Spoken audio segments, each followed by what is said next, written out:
Roma Wines present Suspense.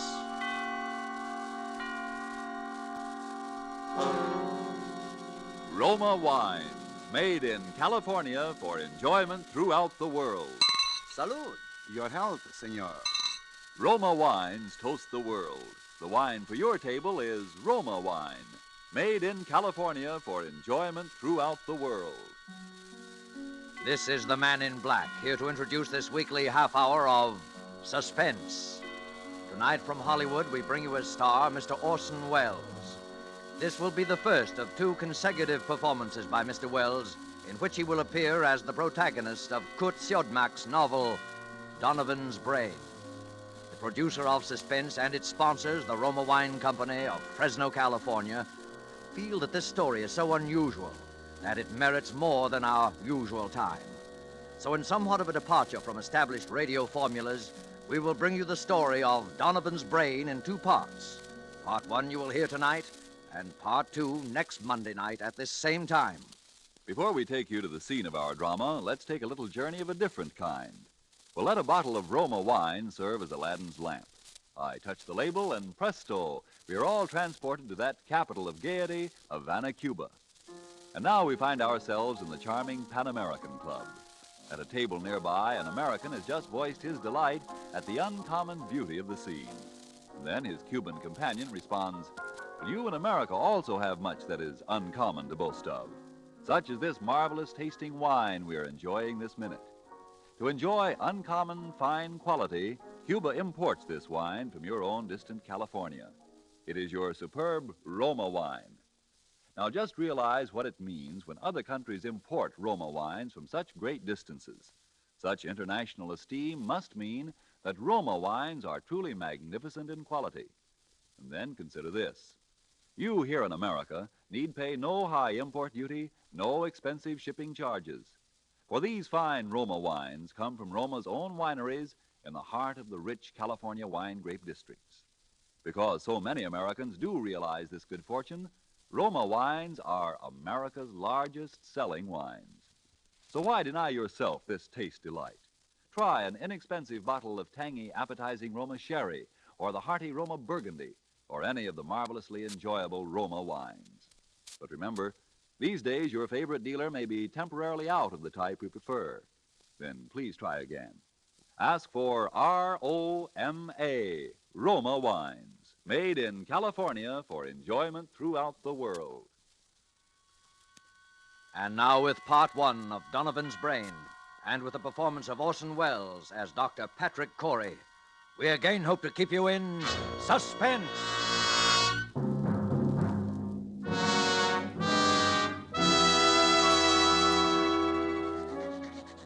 As I sit now outside my laboratory door writing under the heading Experiment 87, this final entry in my casebook, I know that these are the last words I shall ever write upon this earth.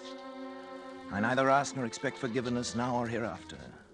But for those who seek some explanation, I refer them simply to this casebook. Let them read it carefully from its first entry on that ill-starred day of July the 13th.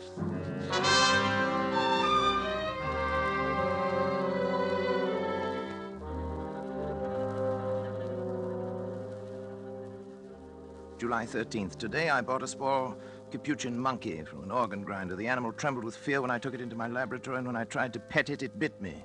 I had to make it trust me completely. Fear causes an excess secretion of adrenaline, resulting in an abnormal condition of the bloodstream which would throw off my observations, so I fed it, and finally the creature voluntarily crept up into my arms, uttering little whimpers of content. When it laid its head against my shoulder, I stabbed it with a surgical lancet. It died instantly.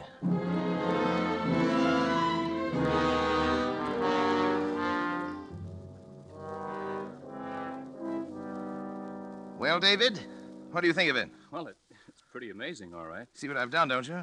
I think so. You think so? Good Lord, don't you know? Well, after all that, I'm only a second-year medical I know, student. but what of it? I was a second-year student. Who is it? It's me, Janice. Come in, darling. Patrick, Dr. Schrott is here to see you. Oh, come on in, Doctor.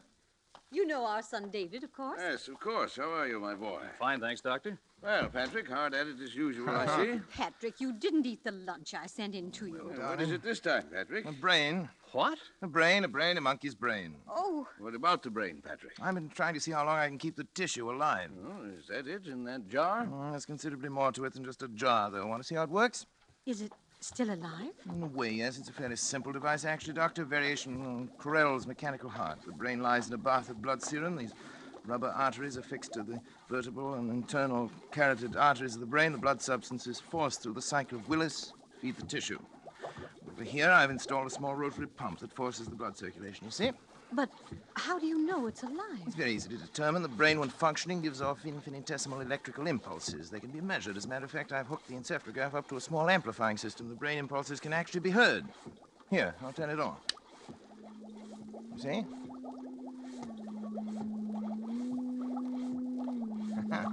Quite effective, isn't it? Yes, it's effective. And it's wrong, Patrick. Terribly wrong. I've tried to tell him, Dr. Schratt. In heaven's name, what's wrong with it? Oh, Patrick, you and your mechanistic philosophy, trying to reduce life to a mere matter of chemicals and test tubes. The origin of life is from a higher domain than that, Patrick. And you're profaning. Nonsense. You can't stop the progress of science. Every discovery of whatever kind is a step forward. If I can prove that the brain can perform certain functions outside the body, who knows where we may be able to go from there? Oh, Patrick, how do you know that thing in there doesn't feel pain? How do you know it isn't writhing in agony? Brain tissue itself is insensitive, you know that? Just a feeling. Look. I'll switch on the encephalograph. See? There. Notice the faintness of the amplified alpha rays. Notice the comparatively slow rate of pulsation now. Notice what happens when I tap on the glass jar. See? It feels.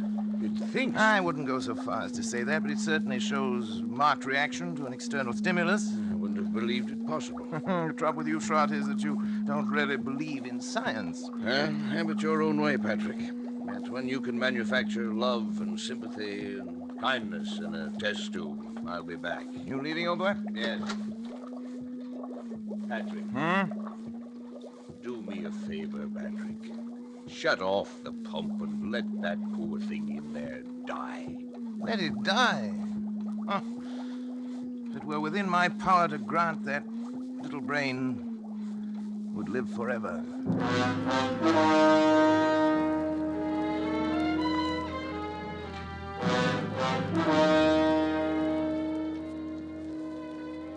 July 18th. I'm utterly exhausted from lack of sleep, but the events of the past 5 days have been of such tremendous importance that I must set them down while every last detail is still fresh in my mind. I've had no time to make an entry in this record since that day last week. It seems a month ago now, and I had my first partial success with the brain of the Capuchin monkey. At that time, however, it seemed that I was doomed to disappointment. In spite of all my efforts, the brain of the monkey ceased to live at 12:14 that night. Tired and disheartened, I lay down to sleep on the cot in my laboratory, but at that very moment, fate was contriving an occurrence which now seems destined to have the most profound effect not only upon my own existence, but perhaps upon that of all mankind.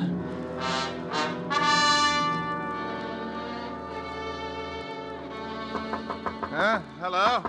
Hello, what is it? Dad! Oh, David, come in. What's the matter? It's Dr. Schratt. There's been an accident or something. He's Oh? pretty upset. All right, I'll come. Oh, Patrick. Patrick, Sean. thank heavens, my boy. What's the matter, old boy? There's been a plane crash on the mountain. Only one of them was left alive, and I've brought him this far, but he needs an immediate operation. Sorry, that's your job. You're county physician. Patrick, it's multiple fractures of both legs. The arteries are severed, and the legs will have to be amputated. You're not in any shape to do the job. Well, That's not my fault. Take him to the Phoenix Hospital. I'm not going to take responsibility. I'm it's sorry. too I far. really can't We'd help never it. get there in time. Patrick, please. It may mean a man's life, and Your job as county physician. No, I'm not thinking of that, but it's an important man. William H. Donovan. Donovan? The Wall Street Donovan? Yes. You've got to help me, Patrick. Donovan. What are his chances? About even if we hurry. Well, bring him in. Oh, thank you, Patrick. Thank you. You'd better get some things on, David. You may have to help. Yes, and we'll use the laboratory table. Before you go, put the instruments in the sterilizer. And don't forget the Geely saw. Right. Oh, but But what? I thought the Geely saw was only used for For brain surgery. Not always. Hurry. They'll bring him in now from the car. Okay, Dad. In here. Careful now. That's right. Easy does. Around the table, please. Yes, Doctor. Easy. You better get yourself a gown and gloves, Doctor, right over there. You won't have time to scrub. Yes, thanks, Doctor. Too bad, isn't he? Pulse rapid. Heart very faint. I wasn't sure we'd even make David, it to here. Yes, half Dad. cc of adrenaline, David, 1 to 1,000 intravenous. Right. You men can go now. Is there anything else we No, can do? thank you. Patrick, don't you I'd think... rather we were alone if you don't mind, gentlemen. Yes. Good night, then, Dr. Schratt. Doctor. Good night. Good night. Now, David, if you remove the blanket from his legs, that's it. All right. You see? Fortunately, a forest ranger got to him right after the crash and had sense enough to put a tourniquet on each leg. Even so,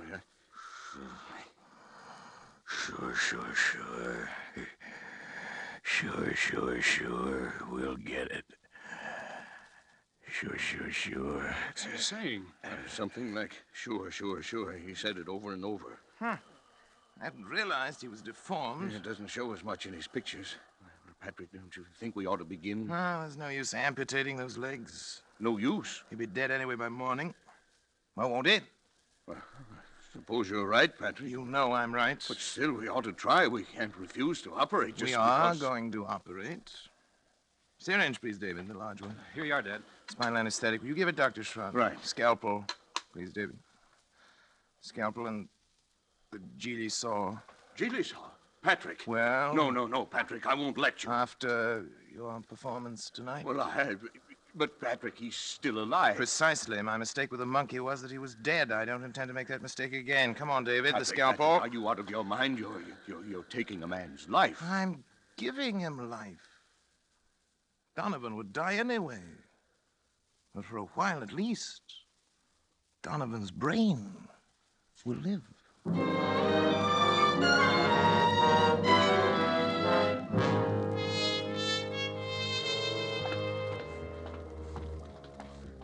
We'd better hurry. They'll be coming for the body pretty soon. You can go now, David. I David, think I will, then.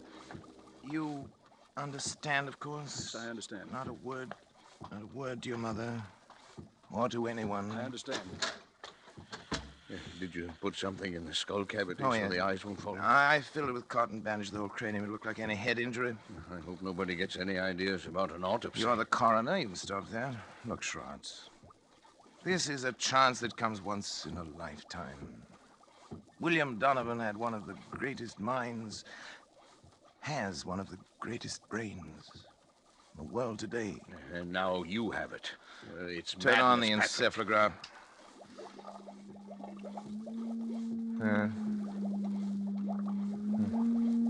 Simple Alpha waves, That's of right. course. No different from the monkeys. You can't take a human brain out of its body and expect it to function. I suppose not, but... Schrott! Did it ever occur to you that the brain might simply be asleep?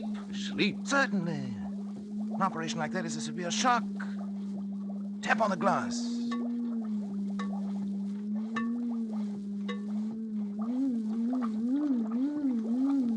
Good Lord, Patrick. Delta waves. It was asleep. You woke it up.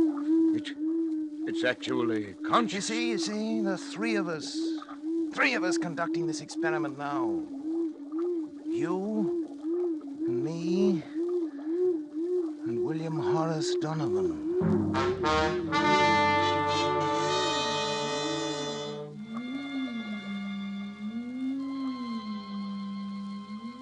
July 25th, I moved my bed into the laboratory, but I've scarcely slept in 6 days. There's been no longer any doubt that the brain responds like a sensitive seismograph to vibrations near it, including the sound of my voice. Yet I found no method of communication with it. I've devised a simplified Morse code consisting of taps on the glass container, together with voice vibrations. Perhaps I can teach the brain.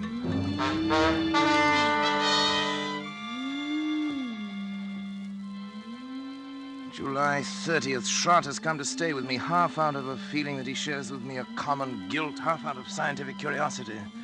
I've scarcely seen him, and both David and Janice have been avoiding me, not that I really care. They've been tapping out my code on the side of the brain's container endlessly, day and night, over and over, 1,000 times, so that a baby could learn it, if the brain can learn. I sleep only when the brain itself falls into exhausted slumber.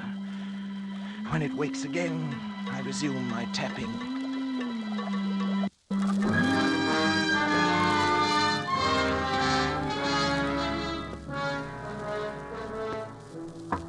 Schrott! Schrott! Wake up! Yes, Patrick. Come on! What's Get the up! matter? What's the Hurry! matter?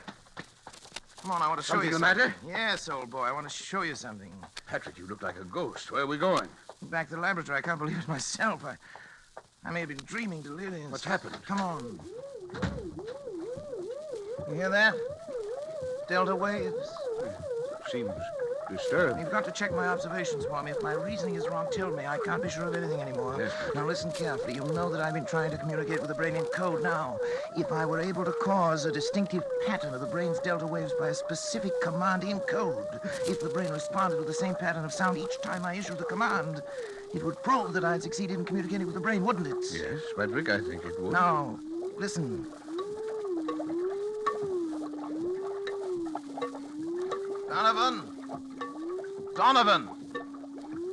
If you understand, think 3 times of the word talk. 3 times. Talk. Talk. Talk.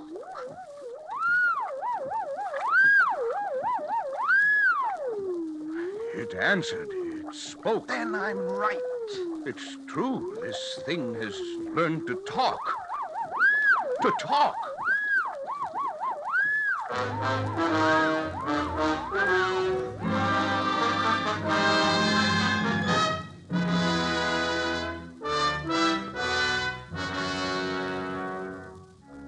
July 31st. Schrott is romanticizing, of course. The delta pattern is so infinitely complex that it'd be utterly impossible ever to break it down into specific words, yet that it understands me, that it's trying to communicate with me, is certain.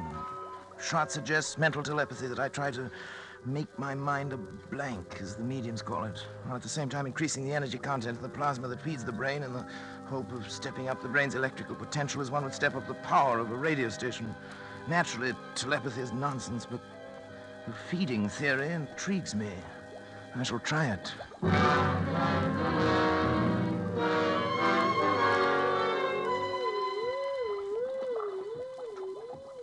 August 12th. Notice today for the first time 2 distinct nodules of new brain cells on the frontal lobex. The electrical potential has increased to 510 microvolts. I've begun smoking cigars. Although I've always hated cigars before. Nerves, I expect.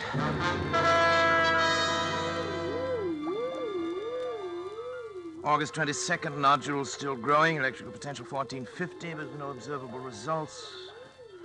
Lately felt a compelling urge to know more of Donovan's life and have collected every available scrap of information about him. A strange man he was. Strange, ruthless, actually evil in many ways, but nonetheless an extraordinarily brilliant mind.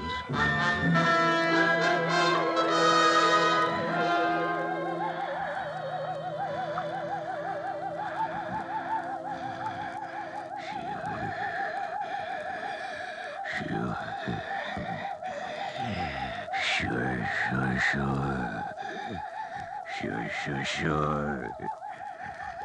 Here will be the test. You agree? Of course. Sure. Sure. Patrick, wake up! Patrick! What is it? What happened here?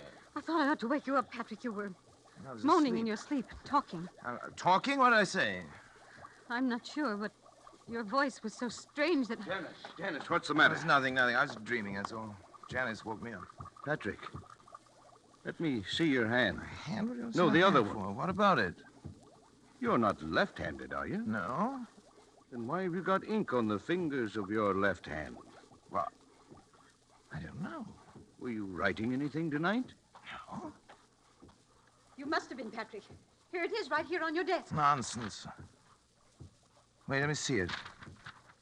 Oh, you've been writing his name, William H. William Donovan. H. Donovan Schrott. That's not my handwriting. It's... What? Don't you see what it means?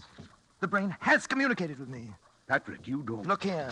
Look at this magazine article. Here's a reproduction of his signature. And he was left-handed, too. It says so here. Why, it is. It is exactly the What same. a fool I've been. Look at this picture, smoking a cigar with his left hand. I wondered why I'd suddenly started smoking cigars. The same brand, too. Janice, try to remember what you heard me saying just before you woke me up. Come on, Janice. Think. Patrick, I can't believe... Think, Janice. All I heard was something like, sure. Sure. Of course. Don't you remember, Schrott? He said it that night. It was the only thing we ever heard him say. It was an expression of his. It tells about that in one of the articles, too. Yes, there it is. It right wasn't your voice, there. It Patrick. wasn't my voice. You see, the brain has grown. And it's strong enough to influence not only the higher functions, the frontal lobe, but the speech centers, the motor centers of another brain. Patrick, if this is true, then your experiment has been successful. It's ended. Ended? Oh, it's only begun. Patrick! Don't you see what this means? Patrick, listen to me. Oh, what, Janice? What? You've got to stop. Stop! I can't stand it any longer.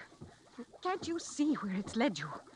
When you cut yourself off from your family, when you neglected your health, began having fits of temper, and were like someone I hardly recognize as the man I married.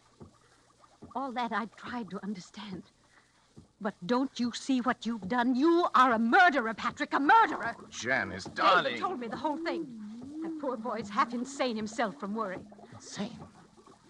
What do you mean by that? What I say. You killed Donovan. Janice, Maybe he wouldn't have lived anyway, but you killed him.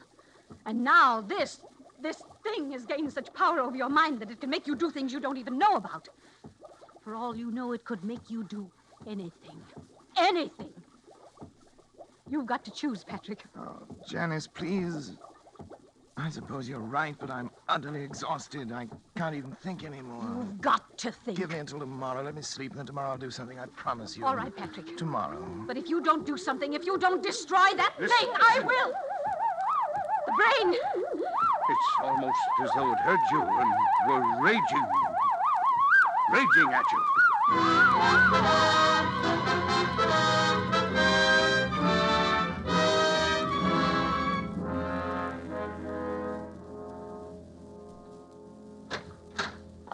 This way, please, Dr. Come Corey. on, darling. But, Patrick, why are we going in here? A psychiatric clinic? I told you I'd do something, Janice. I've got an idea. You mean you're having yourself psychoanalyzed? Well, Something like that? something like that. I'll tell you about it later. First, I want you to talk to this man alone. Dr. Zanger, this is Dr. Corey. Oh, how do you do, Dr. Corey? How do you I've heard do, something Dr. of Zanger? your work. Oh, yes. And this is Mrs. Corey. Of course, excuse me. I'm happy to meet you, Mrs. Corey. Thank you, Doctor. Won't you come into my office? I will Doctor? certainly. Janice, would you mind, darling, waiting in the reception room? I'll be out in just a moment. Thank you. Why, certainly, dear. In here, please, Doctor. Very well. Well, Doctor, she seems quite normal. I'd expected from what you told me on the telephone that... I know. I can assure you, I hate to tell you this, but, Doctor, she's quite insane. I see. Yes, paranoia. She's always been, jealous of my work. And, well, last little while she's got a delusion that she thinks I've made some kind of a monster up in my laboratory. It controls my mind and controls my actions. Huh. So I'm putting her completely in your hands. Oh, well, it's of course a little unusual, but since you are yourself a medical man... That's right. You definitely wish to commit her then, huh? Yes. Yes. You have the papers. Oh, yeah, here you are. Just your signature will be enough, Doctor. All right. There you are. You let me know about everything, won't you? Oh, naturally, Doctor. We keep you informed. Thank you. Well, goodbye then, Dr. Corey. We will do what we can. Oh, right. Patrick? Mrs. Corey is staying with us, Miss Wilcox. Yes, Dr. Zanger. Patrick? Come back! Patrick! Patrick! Oh, it's all right, Mrs. Corey. Just come with me, please. Patrick! No. Where are you going? Let me go! Let me go! Oh, Dr. Corey. Yes? Oh, about the bill, how do you wish it to be handled? The bill? The bill? Sure. I'll take care of it by the week. The checks will be signed William H. Donovan. Sure.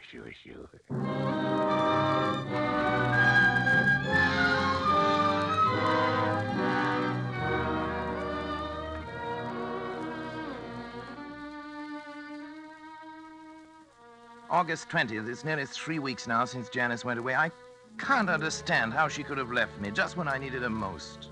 When I try to question Schrott or David about it, they only look at me strangely and change the subject. Clearly, they too now are in on the conspiracy. Sometimes it seems the only person I can trust is Donovan. The brain communicates with me more freely now each day. I know it has some great plan in mind for me, for both of us. I'm waiting, patiently waiting.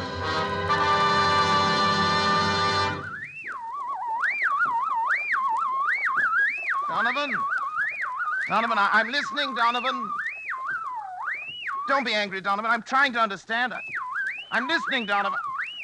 I'm listening. I'm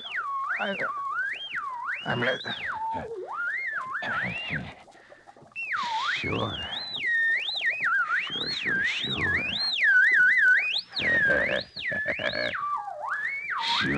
Sure.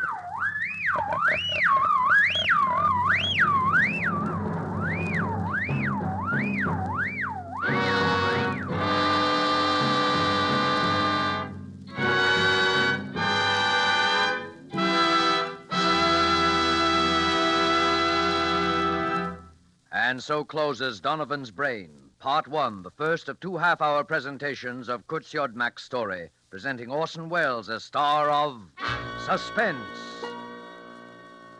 Suspense is produced and directed by William Spear. We sincerely hope you enjoyed the performance of Orson Welles and that of the whole cast tonight in our Roma suspense play, and that you'll make a note to be sure not to miss the completion of this story next week. The Roma Wine Company would like to express its thanks for the many letters of appreciation from listeners which we are constantly receiving saying how much you enjoy these broadcasts. And here's a thought. To discover the enjoyment these suspense programs offer, you first had to sample one. And so you must first sample one of the many delicious Roma wines to discover for yourself their wonderful taste and quality, the excellence that makes Roma America's largest selling wines. You'll discover, as have other millions before you, that Roma wines are super quality, are super tasting, and are super easy on your pocketbook, too, costing only pennies a glass. Be sure you get R-O-M-A, Roma wines, made in California for enjoyment throughout the world. The greatest and most profitable investment you can make in your country's future is to buy war bonds. Don't forget, then, next Monday, you will hear Part 2 of Donovan's Brain, starring Orson Welles, in the completion of this remarkable tale of suspense. Presented by Roma Wines, R-O-M-A, made in California for enjoyment throughout the world.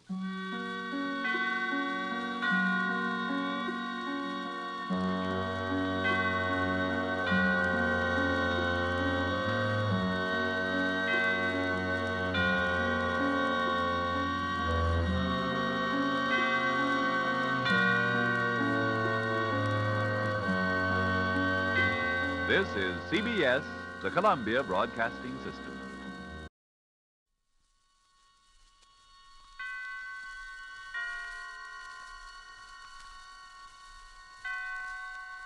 Roma Wines present Suspense.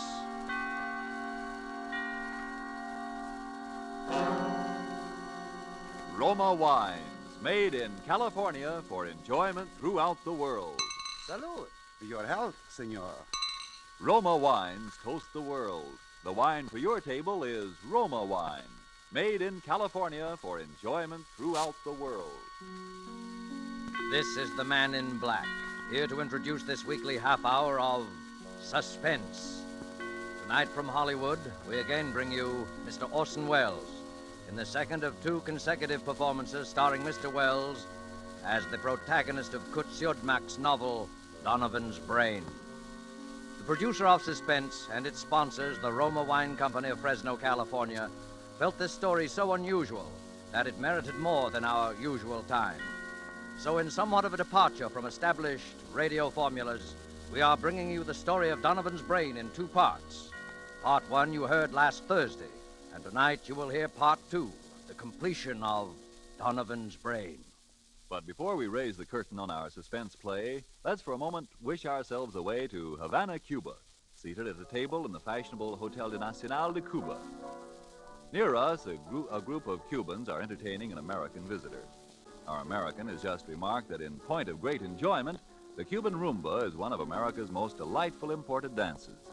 And then, raising his wine glass, the Cuban host responds, "Then we have perhaps discharged some part of our debt to you Americans for this wonderful tasting wine that gives us such great enjoyment.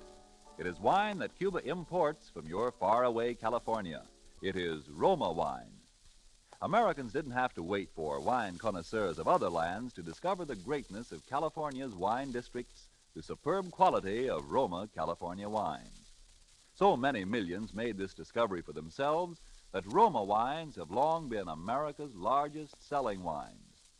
But these millions discovered something more. In Roma wines, they discovered an easy, inexpensive way to increase the delights of daily living. Yes, millions have discovered that Roma wines, as a beverage on the table, and when used in entertaining, add a charm of a special and wholesome kind. I told you Roma wines cost little. That's because here in America you pay no high import duty, no expensive shipping charges. And two, Roma wines come from Roma's own wineries in the heart of choice California vineyard districts. So cost to you is only pennies a glass for R-O-M-A, Roma wines, made in California for enjoyment throughout the world. And now with part two of Donovan's Brain, and with the performance of Orson Welles as Dr. Patrick Corey, we again hope to keep you in suspense.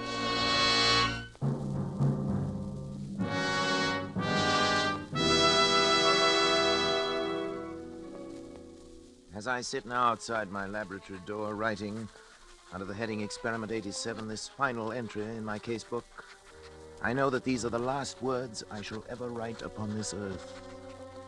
For those who seek some explanation, I refer them simply to this casebook. Let them read it carefully. Perhaps they may then in some measure understand, if not condone, the awful circumstances under which I have been driven to the most appalling crime against God and nature that it has ever been the fate of mortal man to perpetrate.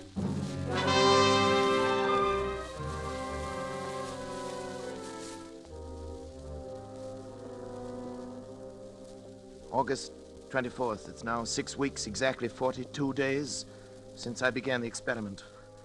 For 6 weeks, by artificial means alone, I have kept alive a human brain. Completely detached from the body, floating in a bath of serum, nourished by a synthetic blood plasma fed through its arteries by an electric pump, it has remained alive. Not only alive, but I have succeeded in communicating with it.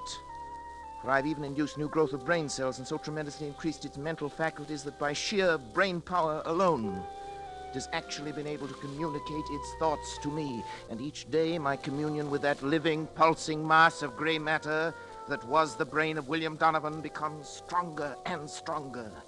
Even now, I sense it striving to reveal some plan to me, something so truly world-shaking in its implications that only such an organism, developed to a point thousands of years ahead of its time, could ever have conceived it.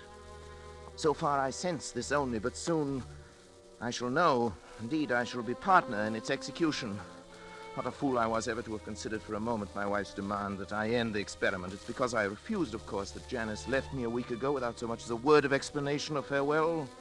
Even my son David and my assistant Schrott are privy to this conspiracy to thwart me, for when I ask about Janice, they pretend to know nothing. They seek to avoid my questions. But the brain will live. Yes, I can hear it now. Its delta waves quite audible over the amplifying system I've arranged for it. Almost as though it were calling to me, trying to speak to me. The brain will live.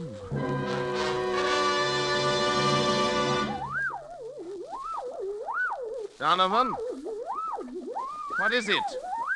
What are you trying to tell me? Go on, Donovan. I'm listening. Go on. Go on. Go.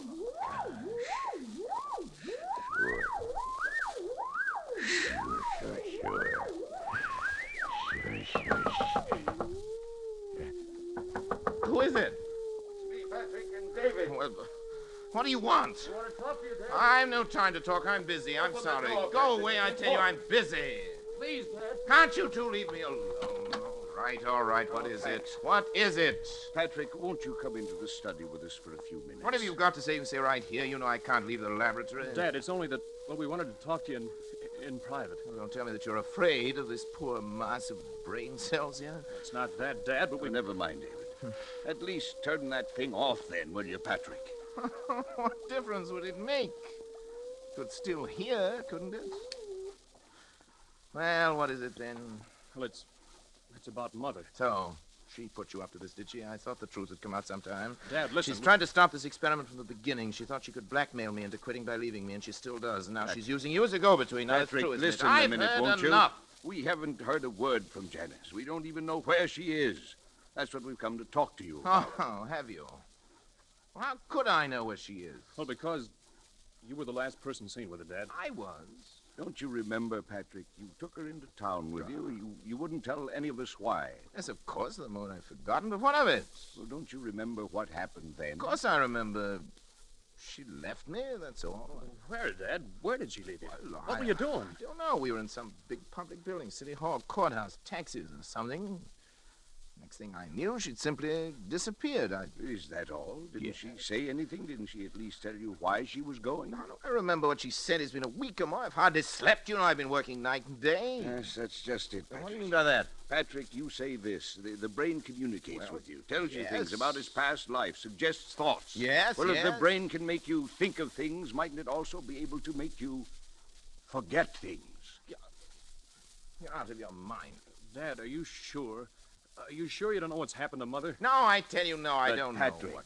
don't you see what you might have done? What? In heaven's name, stop now while there's still time. Get out of here. While there's still time to help Janice, if there is. While there's still time to help yourself. Shut off the current. Let Get the brain out. die. Kill it, Patrick. Kill it. Get out, both of you. Get out. Get out.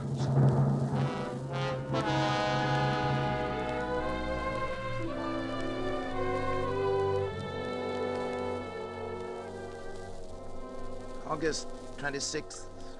The brain continues to communicate thought fragments. More and more easily, but nothing further on what I've come to think of as the plan. I'm now sleeping a great deal, but my dreams are becoming increasingly troublesome, although I'm at a loss to analyze them. Most frequent is a sort of vast cosmic ballet, presided over by the colossal figure of a young man whom I seem to recognize, yet I never see his face. It's as though the entire population of the Earth were moving past him in review at his command.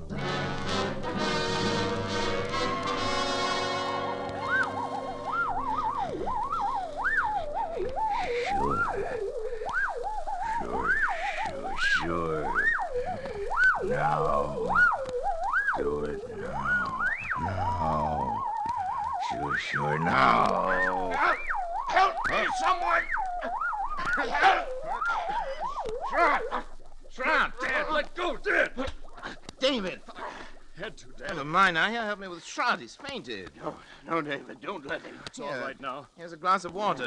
What's the matter? You're trembling all over.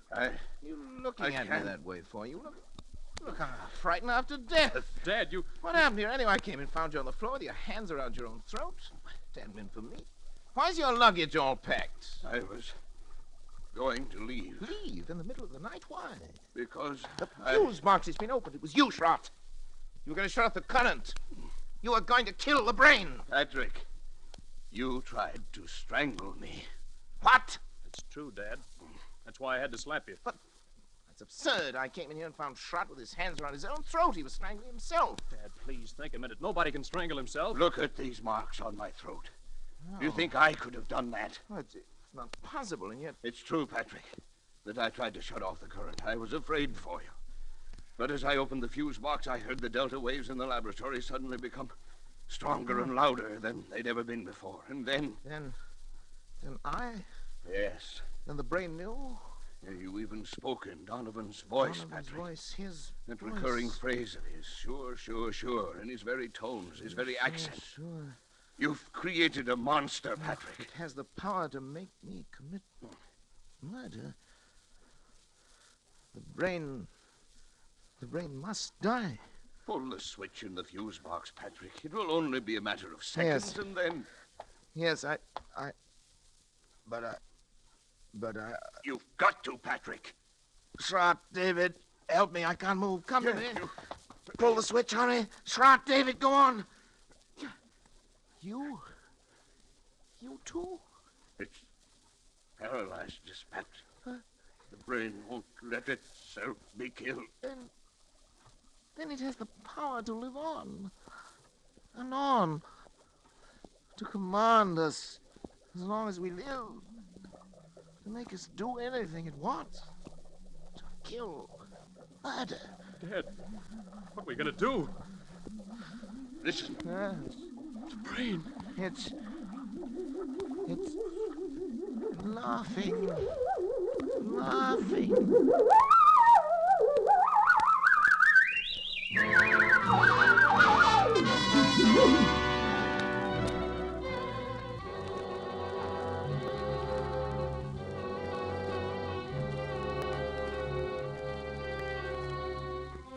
September 7th. Schrott has left. He had to, of course, for his own protection, if nothing else. Before he left, he swore to eternal secrecy and was going to try to find Janice. The very thought that any harm might come to her through me is enough to drive me almost mad. As for David, although he's strong enough to prevent any untoward accidents, I don't know. He's volunteered to stay with me. He'll sleep at night behind locked doors. We must devote every faculty we possess together and independently to finding a way of destroying the brain. Perhaps while it sleeps. Although it seems to have developed tremendous powers of the subconscious, which operate even in sleep. The recurring dream, the now oppressive sense of some further task to be performed continues. If Janice were only here, even her presence, I know, would help immeasurably to combat this fearful thing. Terrible thought crosses my mind. Could Schrott have left if the brain had not, for some reasons of its own, actually wanted him to leave?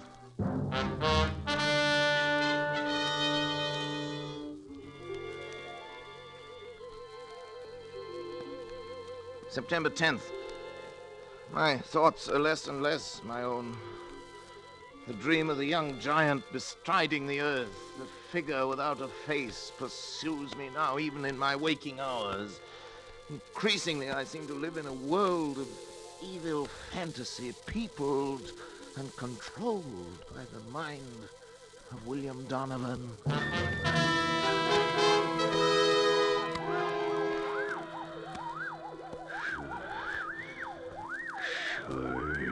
Sure. It's not much time, but time enough. Time enough. Sure. Time enough. Sure. Hello? Who is it? Patrick? Oh, Janice. Janice, my darling. Janice. Hello, Patrick. Sweetheart. How are you, Patrick? Oh, I'm well enough. But Janice, where have you been? Janice, why did you leave me that day? Why didn't you at least tell me? Where did you go down here? I was with friends. Well, did Schrott tell you anything? No, nothing special. Well, Janice, I know I haven't been a very good husband these last months. I haven't been very kind or very considerate or even civilized. I haven't been myself, Janice. I know, Patrick. My poor If darling. you'd only known how I missed you after you left, how I needed you. I need your help, Janice. I know, Terribly. Patrick. Terribly. I came back to help you. But But what? Where's David? Well, he's asleep in the next room. That is, lately he's tried to make it a point to sleep only when I didn't. I'm trying to keep an eye on things. Patrick, I'm going to help you. Oh, darling. All I can, any way I can. But first, I want to take David away. David? Why? Because I don't think it's good for him to be here. No? I don't think that you... Patrick, I don't want to torment you. It's only that perhaps we can find a way if we know all the facts. What, Janice? Don't you know, really, where I was? No, how could I? Don't you remember where you took me? Where? I took you? You took me to a psychiatric clinic. clinic? You had me committed to a madhouse. No, it's Janice. No, not you. Donovan. Donovan. It was because I tried to make you stop the experiment. Yes. Kill the brain. As you left me there, you even spoke in Donovan's voice. Sure, you said. Sure. I thought they were the last words I would ever hear you speak. Oh, Janice, forgive me. Forgive me, baby. I couldn't persuade anyone. I was sane. Oh, sweet. After what you told them. Everything I said only made them think I was mad. I'm not mad. Am I, Patrick? I'm not mad. Am I? Am I?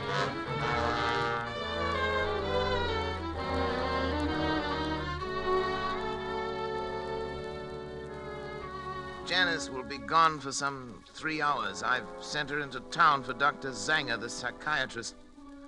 Maybe he can help, but now suddenly I'm overcome with the thought of the humiliation I shall have to suffer when other medical men become aware of the position I'm in. It'll be the end of my career and my reputation, all my hopes. Folly to think that Zanger'd keep it to himself. Indeed, he'd have no right to. I can bear it if I must, but another way, a possibility, occurs to me, and I've been thinking it over. There's no harm in trying it in any event. I must try. I have 3 hours.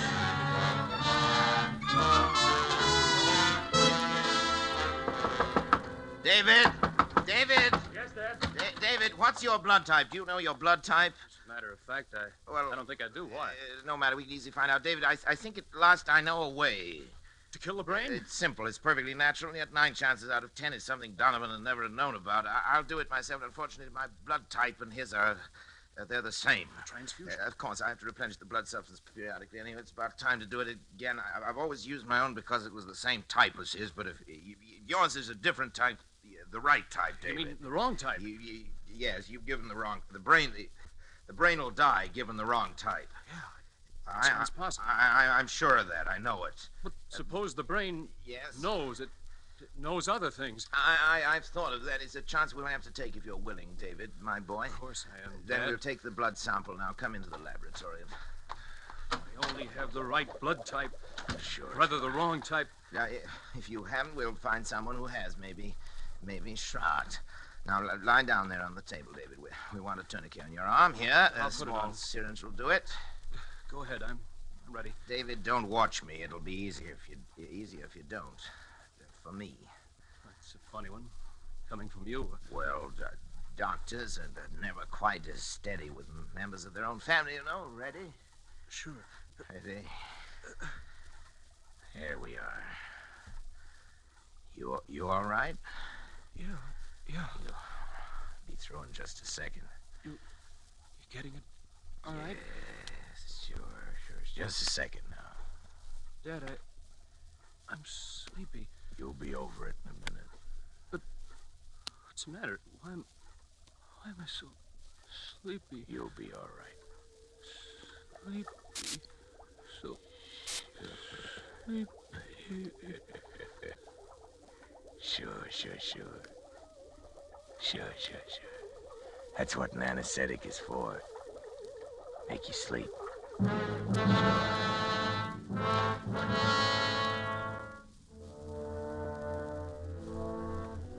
I was somewhat surprised to find the instruments sterilized, already laid out, but I worked more rapidly and skillfully than ever before in my life, I think.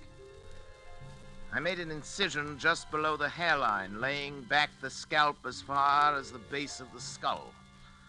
I trepanned the cranium at 2-centimeter intervals, working back and downwards to the upper edge of the occipital bone. With the Geely saw, I cut through the connecting bone structure and removed the entire top of the cranium, placing it in saline solution to preserve it. I made a semicircular incision in the dura mater, laying it to one side, exposing the brain. As I dissected out the facial, auditory, and pneumogastric nerves to free the medulla oblongata, I became conscious of an insistent clamoring, something like a mounting hysteria in the distant reaches of my mind. Almost as strong as the irresistible compulsion that drove me on. But my hand did not falter. With a sure stroke, I severed the spinal cord just below the first cervical nerve.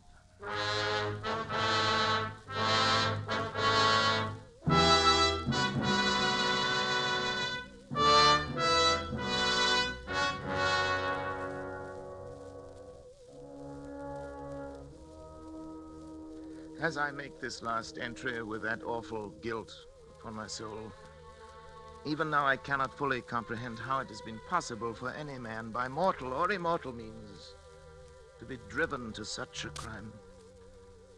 Even the divinity himself did not demand of Abraham that final sacrifice of expiation. When he, with his only begotten son, ascended the Mount of Olives. Perhaps Schrott is right. Perhaps there is indeed in man some spark of the divine that will elude our test tubes and our laboratories until the end of time. Perhaps that is the one thing that even Donovan did not foresee. I only know that at the instant my son died under my own hand, I was set free. At that instant, I saw and understood for the first time that monstrous plan born in the brain of William Donovan, of which I was to be the instrument. It was the plan I had glimpsed but never grasped in the recurring dream. Donovan did aspire to the domination of the world. And with those tremendous mental faculties that I myself had given him, it was literally within his power to become the absolute ruler of all mankind. Only one thing was lacking, a young, strong body into which those ever-growing brain cells could graft and affix themselves to live on, and on perhaps for centuries. He chose the body of my son, and now, my son, at last too late. I am free to destroy this foul thing of my creation. I know it as surely as I know that my own life must be forfeit. And the brain also knows. I can hear the disturbed, erratic oscillations of the delta waves coming through the laboratory door. But there's no room left in me now for fear. I shall take the 6 steps from the desk where I'm writing this across to the laboratory door. How often I've taken them in happier times. I shall open the door, close it behind me for the last time, and write finis to the mortal life of Patrick Arthur Corey and the brain of William Horace Donovan. May others learn from the record I leave here the lessons I have learned so bitterly and profit by them. And for the things that I have done, may God have mercy on my soul.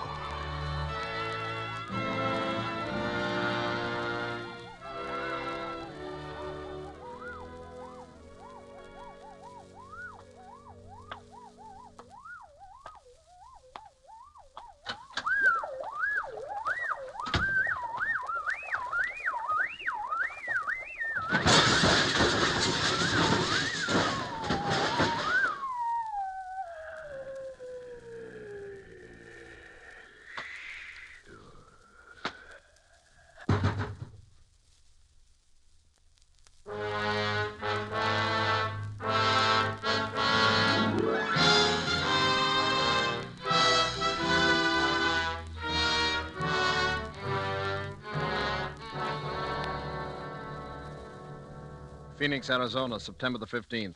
The bodies of Dr. Patrick Arthur Corey and his son David were found in Dr. Corey's own laboratory early today. Young Corey had apparently died on the operating table as a result of a delicate brain operation performed by his father. In the case of Dr. Corey, medical authorities gave as their opinion that he might have died of shock as a result of the unsuccessful operation on his son. A curious feature of the case was the fact that numerous pieces of tissue identified as being from a human brain were found scattered about the laboratory floor, while a larger section of brain was found in the midst of an elaborate apparatus, evidently part of a scientific experiment. Medical authorities stated, however, that they were unable to explain the nature of the apparatus and that the brain itself was in such a state of decomposition as to indicate that it had been dead and slowly decaying for at least 3 months. Dr. Corey is survived by his wife, Janice. She was committed to the county asylum for the insane late this afternoon.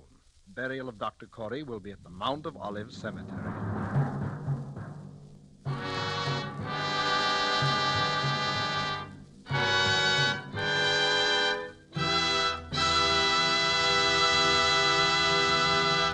And so closes Donovan's Brain, Part 2, the completion of 2 half-hour presentations of Kutz Yodmak's story, presenting Orson Welles as star of Suspense. Suspense is produced and directed by William Spear. Did you know that these Roma Wine suspense dramas are setting a record for the millions of delighted listeners they are attracting? We want you to feel that by tuning in the Suspense program every week, you can count on real radio enjoyment. Well, in even more dramatic style, the popularity of Roma wines is also record-breaking, because Roma wines are by far America's largest selling wines. Millions make sure of great wine enjoyment simply by asking for Roma wines. Here's something else these millions have discovered. You don't need fancy glassware or a special occasion to enjoy these zestful, taste-delighting Roma California wines. Roma wines possess lip-smacking flavor and zest because they come from Roma Wine's own wineries, right in the heart of the magnificent California wine grape districts. And you can enjoy them as a daily delight because the cost is only pennies a glass. Ask for R-O-M-A, Roma Wines, made in California for enjoyment throughout the world. This is Orson Welles. Next week, Mr. William Spear tells me, and he'd like me to pass the information on to you, that Suspense will bring 2 exceptionally fine artists, Miss Ida Lupino and Mr. Vincent Price, in a play by one of radio's outstanding authors, Lucille Fletcher. I want to hear that, and I know you will, too. Money invested in war bonds now helps ensure a healthy, prosperous post-war America, the kind of America we will want for our children as well as ourselves. Don't forget, then, next Thursday you will hear Ida Lupino and Vincent Price in Suspense. Presented by Roma Wines, R-O-M-A, made in California for enjoyment throughout the world. This is CBS, the Columbia Broadcasting System.